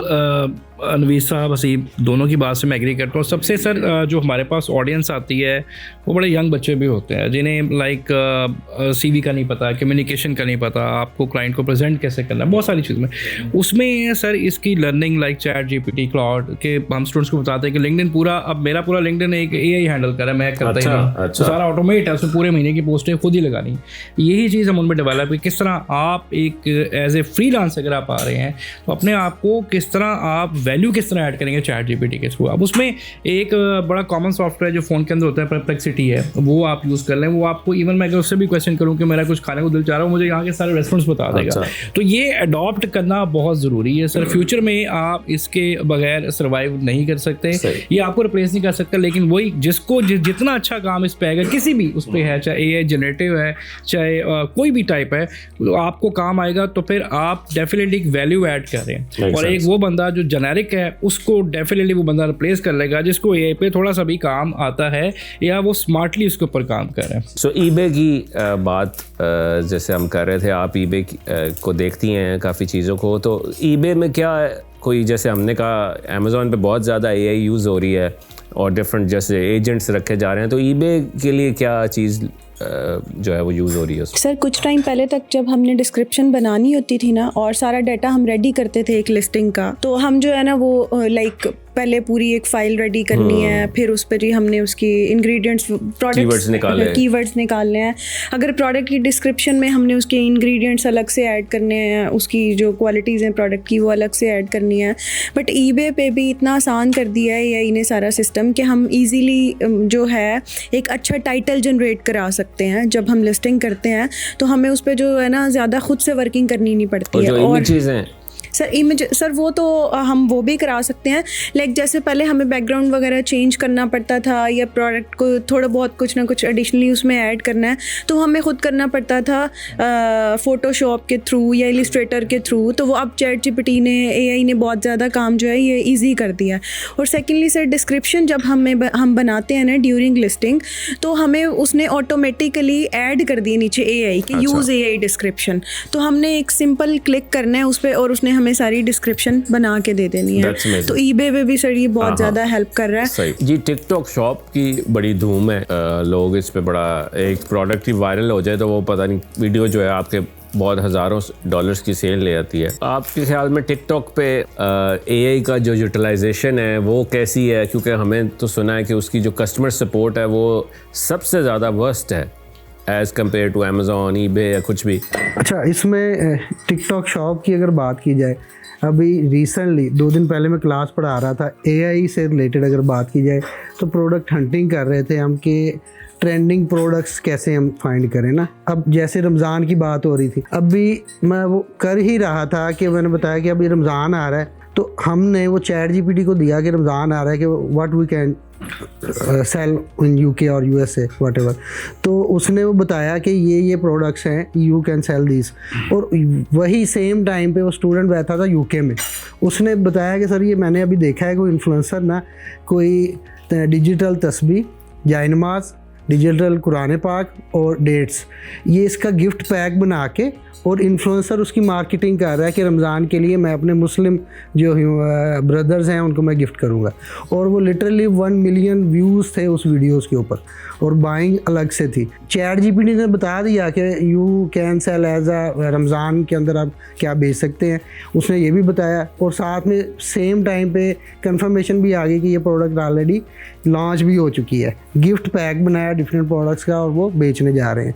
और उसके अलावा प्रोडक्ट जैसे अभी eBay पे बात की है, प्रोडक्ट हंटिंग में भी और प्रोडक्ट लिस्टिंग के अंदर इवन काफ़ी स्टूडेंट्स हैं वो हंटिंग कर रहे होते हैं अमेज़ोन या eBay से कि कौन सी प्रोडक्ट अच्छी चल रही है। इवन टिकटॉक शॉप खुद बता रहा होता है। तो वहाँ पे कैटेगरी अमेज़ोन की अलग है फाइनल कैटेगरी और टिकटॉक शॉप की कैटेगरी हर प्रोडक्ट की अलग है, वो दिखा रहा होता है। तो वो चैट AI से हेल्प ले रहे होते हैं, जेमिनाई से गूगल जेमिनाई जो है उससे हेल्प ले रहे होते हैं प्रोडक्ट की इमेजेस बनाने के लिए, क्योंकि उनके पास सेम इमेजेस नहीं होते। जी ठीक। अच्छा, ये सारे प्लेटफॉर्म्स के लिए ओवरऑल AI को यूज़ करने की बात हो रही है। मैं उसमें सिर्फ एक चीज़ ये ऐड करूँगा कि आपने AI से कोई भी काम लेना है, उस काम की जो बेसिक है ना या फाउंडेशन है, कम से कम वो आपको लाजमी आनी चाहिए। अगर मैं AI को जाके कहूँगा जी ये अमेज़ॉन लिस्टिंग है और उसको क्रिएट कर दो, और मुझे खुद नहीं पता कि अमेज़ॉन लिस्टिंग की बेस्ट प्रैक्टिसेस क्या हैं, तो वो AI जो एक जेनेरिक आंसर देगा वो कॉपी पेस्ट होगा और पूरी दुनिया वही कर रही होगी। तो अगर आपने AI से काम भी लेना है तो कम से कम उसके बैकएंड पे जो उसकी फाउंडेशन है या बेसिक्स हैं उनको सीखें। अच्छा, एक चीज़ और जो मैं AI के पॉइंट ऑफ व्यू से जो मुझे थोड़ी सी नेगेटिव लगती है वो ये है कि जैसे मैं आज से कोई 20-25 साल पहले की अगर बात करूं तो वहाँ पे बड़ा सोशलिज्म था, लोगों का मिलना जुलना था, और फिर सोशल मीडिया आ गया, अब AI आ गया। तो जिस तरह से सोशल मीडिया ने आके कहीं ना कहीं वो एक थोड़ा इफेक्ट इस तरह का डाला कि लोग दूर हो गए और सोशल मीडिया पे ही लाइक्स आ रहे हैं और उधर ही एक दूसरे को कमेंट्स भी हो रहे हैं। AI से रिलेटेड जो मुझे एक इशू लगता है कि हमारी क्रिटिकल थिंकिंग कम होती जा रही है। हम हर चीज़ AI में डाल रहे हैं, यानी पहले कोई प्रॉब्लम आती थी तो उसका हम सोल्यूशन ढूंढते थे, सोचते थे, तो शायद आगे चल के ये चीज़ कहीं मेंटल हेल्थ को या इस तरह की चीज़ों को भी अफेक्ट ना करे कि हम अगर सेलिंग रोबोट कर रहा है तो बाइंग भी रोबोट ही कर रहा हो, और इंसान जो है वो आई डोंट नो कि वो फिर किस कंडीशन में होगा। जी ठीक है। अच्छा, जो देखने वाले हैं वो कह रहे हैं कि मैं क्या करूं, बेसिकली कि हर कोई अपनी स्टोरी बता रहा है, कोई कह रहा है ये करो, कोई वो करो या ये करो। तो एक नया बंदा आता है वो कहता है मैं क्या करूं। तो सबसे इम्पॉर्टेंट चीज़ बड़ी ज़रूरी है कि उनको डायरेक्शन भी प्रोवाइड की जाए। और ऑब्वियसली एक कन्फ्यूजन तो क्रिएट है ही है कि हर किसी की अपनी एक प्रेफरेंस है। तो मैं जानना आपसे चाहूँगा with a short amount of time कि एक नया बंदा आया है वो किस प्लेटफॉर्म को चूज़ करे। अच्छा सर, मैं ये कहूँगा मेरे हिसाब से आप अमेज़ोन से शुरू करें और सर्विस प्रोवाइडर, नॉट कि आप बिजनेस शुरू कर दें, वो रिस्की काम है। आप सर्विसेज पढ़ के अपनी सर्विसेज दें और वहाँ से अर्न करके फिर अपना आप एक छोटा स्टार्टअप करें। Amazon freelancing. जी, अमेज़ोन फ्रीलांसिंग लाइक लिस्टिंग की, PPC की, अकाउंट मैनेजमेंट की, कस्टमर सपोर्ट की, इसकी बाहर बहुत वैल्यू है। आप क्लाइंट भरे पड़े जो अच्छे लोग ढूंढ रहे हैं। तो मेरा ख्याल है अगर आपके पास कुछ भी नहीं है, आप जीरो पैसे हैं, तो आप सर्विसेज से स्टार्ट करें अमेज़ॉन। इसकी क्लाइंट ज़्यादा है। जी, इसकी क्लाइंट ज़्यादा है। जी हाँ, इसमें मैं ये ऐड करना चाहूँगा कि फ्रीलांसिंग से आप स्टार्ट कर लें। किस चीज़ की फ्रीलांसिंग करें? फ्रीलांसिंग में अमेज़ोन में इसलिए रेकमेंड करूँगा कि आप इंडिविजुअली जो है ना बहुत सी सर्विसेज ऑफर कर सकते हैं उसमें। ठीक है, लाजमी नहीं है कि आपने A to Z मैनेजमेंट की तरफ जाना है, आप इंडिविजुअली सर्विसेज को टारगेट कर लें। और आफ्टर दैट उसमें ये भी है कि आप जो है खुद को रिस्ट्रिक्टेड उस तक ना रखें कि लेट्स सपोज आप अमेज़ॉन एक्सपर्ट हैं तो आपने अमेज़ॉन की सर्विस ही देनी है। तो उसमें मॉडल्स हैं। आप उसमें ये कोशिश करें कि आप बजाय कि क्लाइंट्स ढूंढने की तरफ जाएं, आप थोड़ा सा अपनी टीम को डेवलप करें और उन स्किल्स को देखें जो कि मार्केट में डिमांड है। Let's suppose web development peak पे है तो आप ऐसा बंदा देखें कि जो आपकी एजेंसी में ऐड हो सके और आप उसको एज ए स्किल जो है ऑफर कर सकें। ठीक है, और उसके बिहाफ पे आप अपनी जो है ना अर्निंग बेहतर कर सकें। बिल्कुल जी। जी सर मैं ये कहना चाहूँगी अगर कोई बंदा ई कॉमर्स करना चाह रहा है और उसका प्रीवियसली कोई बैकग्राउंड नहीं है ई कॉमर्स का और इंटरनेशनल लेवल पे करना चाह रहा है तो eBay से स्टार्ट करें। मैं कहती हूँ सबसे एंड पे रखिए अमेजोन को। सर एक तो इसमें बजट कम है, ठीक है, और उसके अलावा रिस्क फैक्टर कम है, और फिर उसके बाद फर्दर टिकटॉक शॉप और भी बहुत सारी मार्केट प्लेसेस है। अमेजोन पे सबका फोकस है बट कुछ मार्केट प्लेसेस ऐसी हैं जिस पे लोगों का फोकस नहीं है, लाइक ऑन बाय इट्से वगैरह। ये करे और फिर उसके बाद जो है वो अमेजोन की तरफ जाएं। So आप इनसे इख्तिलाफ करती हैं, आप कहती हैं नहीं, आप कहते हैं eBay is the right way of doing it अगर आप न्यू भी हैं, क्योंकि उस पर रिस्क लेवल कम है और जल्दी स्टार्ट कर सकते। मेक सेंस जी। आप नवीद? सबसे जो बेहतरीन सर्विसेज हमें लगी हैं वो अमेजोन से रिलेटेड ही हैं, चाहे उसको बिजनेस मॉडल के तौर पे देखा जाए या सर्विसेज के मॉडल पे देखा जाए। अगर आपके पास इन्वेस्टमेंट है तो बिजनेस करें। इन्वेस्टमेंट कौन से मॉडल से स्टार्ट करे वो बंदा सीख रहे जिसमें अपॉर्चुनिटीज उसको ज़्यादा आज के दौर में मिल सकती है? पीएल जो है जी, देखें पीएल जो है वो एक तो सस्टेनेबल मॉडल है, राइट। दूसरा मैं अगर उसको बताऊं तो बड़ा इन्वेस्टर होता ही पीएल में, ठीक है, और ब्रांड बिल्डिंग कॉन्सेप्ट और लॉन्ग टर्म जो काम है वो पीएल के अंदर है, ठीक है। उसमें जब आप स्टार्ट करते हैं एज अ फ्रीलांसर तो ये जरूरी नहीं है कि आप A to Z कंसल्टेंट के तौर पे ही अपने आप को किसी एक चीज को पकड़ लें स्पेसिफिक। अब जैसे मैंने स्टार्ट किया था तो मैं अगर अभी पीपीसी कर रहा हूँ तो मैंने पीपीसी से स्टार्ट नहीं किया, मैंने उस टाइम देखा कि मुझे क्या बेहतर आता है। Make sense. स्पेसिफिक आप एक स्पेसिफिक निश पकड़ लें इसमें कि पीएल है तो मैंने सिर्फ रिसर्च पे काम करना है, प्रोडक्ट रिसर्च पे या सिर्फ सोर्सिंग पे या जस्ट लिस्टिंग पे या जस्ट पीपीसी। बिल्कुल ठीक है, तो उसमें फिर आपके लिए आसान। जी ठीक है जी भाई। जी शबीर जी, मैं तो नवीद साहब से एग्री नहीं करता क्योंकि जी ये कहते हैं जी अमेजोन पीएल स्टार्ट करें, सर्विसेज देना स्टार्ट करें। क्यों, वजह क्या है? बात उनकी ठीक नहीं है लेकिन किस हद तक ठीक है, क्योंकि बच्चे क्या करते हैं, न्यू व्यूज क्या करते हैं, वो सारी देखने लग जाते हैं, आते हैं क्लास लेते हैं, उसके बाद जनाब क्लाइंट हंटिंग शुरू कर देते हैं। आता उनको कुछ भी नहीं होता, ठीक है। बेसिकली उनको अगर आता कुछ नहीं है ना तो वो फिर वो टिकटॉक करें। मैं ये कहता हूँ कि वो टिकटॉक कर ले, उसके ऊपर उनको ना भी कुछ आता हो तो काफ़ी कुछ ऐसा है ऑटोमेटेड है, सारा बेहतरीन है। क्या करें टिकटॉक शॉप पे? टिकटॉक शॉप के ऊपर वो सर्विसेज दें, बेचना चाहते हैं तो अपनी शॉप बनाएं, बहुत लो बजट के साथ, इन्वेस्टमेंट के साथ वो स्टार्ट भी कर सकते हैं, सेलिंग स्टार्ट कर सकते हैं। पीपीसी पे स्पेंड जो कर चुके हैं ना, जो इन्वेस्टर थक गए हैं, जो बेचारे कहते हैं कि अब मेरी कमर टूट गई है, वो टिकटॉक शॉप पे आ जाए। अच्छा, आपके ख्याल में टिकटॉक शॉप बेहतर है और ये अप्रोच ठीक नहीं है इनकी? आप जी। सर मैं तो बाबर साहब की बात को सर को इंडोर्स करूंगा कि अमेज़न को प्लेयर को चूज करना चाहिए। इन्होंने कहा कि फ्रीलांसिंग से स्टार्ट करें, सर्विसेज दें ना। अगर आपके एक्सपर्टीज किस में है, अगर आप ग्राफिक डिजाइनर हैं तो उसमें भी आपको ऑप्शन मिल जाती है, लिस्टिंग करें, ठीक है। बहुत सी चीजें आप बेहतर इसको सीखें पहले प्रॉपर, तो इसमें बेशुमार ऑप्शंस हैं। Amazon is best option. Make sense जी। उमर? मैं बिल्कुल डिसएग्री करता हूँ टिकटॉक के जो है हवाले से। वो इस तरह से है कि टिकटॉक नो डाउट जो है वो ये भी एक जो है वो टफ मॉडल है। इन्होंने बात की कि जिनको नहीं आता वो इस पे आ सकता है, तो मेरा ख्याल वो 15 सेकंड वाली रील ही होगी, वो जितना ईजी है वो बनाए अपलोड करे, बस ठीक है। सेलर सेंट उसका भी टफ है, बिल्कुल ऑर्डर उसके भी मैनेज करने पड़ते हैं। मैं बिल्कुल एग्री करूंगा बाबर भाई के साथ कि अमेज़न को में जो है वो कौन सा मॉडल प्रेफर अमेज़न पे सर्विसेज उसमें कौन सा जैसे उन्होंने कहा पीएल होलसेल क्या करें? इसमें सर डिफरेंट सर्विसेज आ जाती हैं, लाइक हंटिंग है, सोर्सिंग है, पीपीसी है, अकाउंट को मैनेज करना है, या आपने लिस्टिंग क्रिएट करके देनी है, शिपमेंट प्लान क्रिएट करनी है, ऑर्डर्स को मैनेज करना है, कस्टमर को सपोर्ट देनी है। ये बेहतरीन, आप किसी एक को इसमें पकड़ लें, क्लाइंट्स आपके पास बहुत ज़्यादा है मार्केट में, तो मैं अमेज़न के साथ मूव ऑन। बिल्कुल सही जी। जी इमरान भाई? जी सर, सबसे पहले तो मेरे ट्रेनर से माजरत माइंड नहीं करना, ऑनेस्ट ओपिनियन। जी ऑनेस्टी का है। मैं सर नवीद से भी टोटली डिसएग्री, सर बाबर से टोटली डिसएग्री। सही। अगर आप एज ए फ्रीलांसर काम कर रहे हैं तो जो वैसे मिस हफ्सा ने कहा, सबसे पहले you should go for eBay। अच्छा, इजी प्लेटफॉर्म है, बजट कम है और एक्सेस यूरोप में भी। आपने पाकिस्तान में तो eBay अमेज़न है ही नहीं, आपने सर्विसेज देनी ओवरसीज क्लाइंट्स को।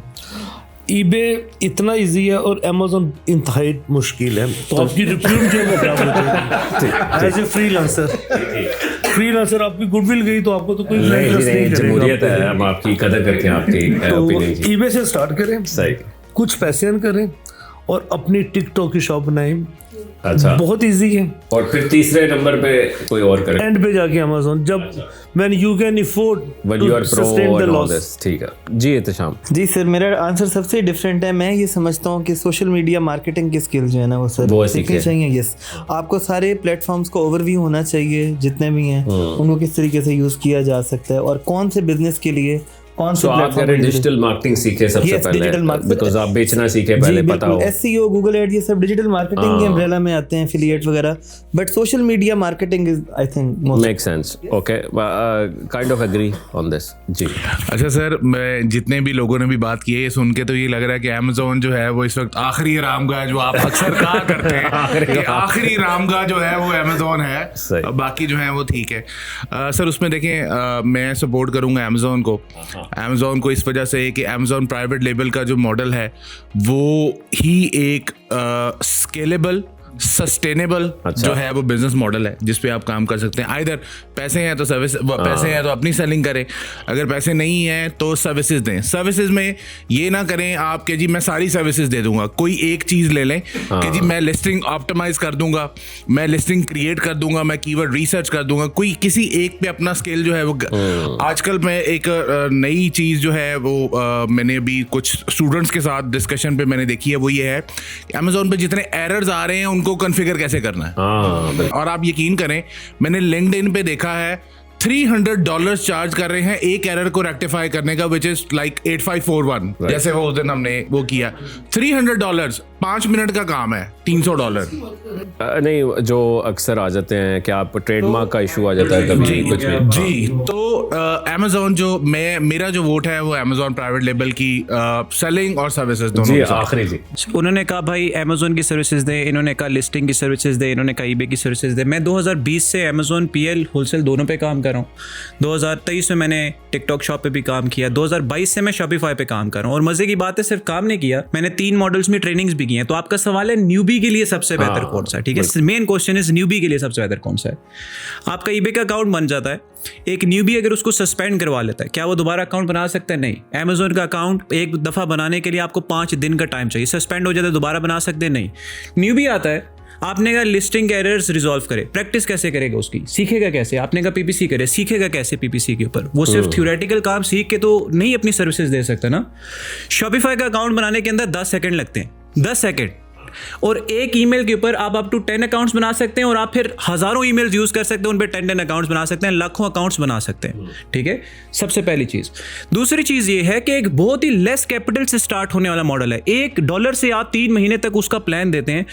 मेरी क्लास में लिटरली स्टूडेंट्स, एक स्टूडेंट भी ऐसा नहीं है जो प्रैक्टिस ना करो लाइव अकाउंट्स के ऊपर, जो प्रैक्टिस ना करो लाइव सेलिंग के ऊपर.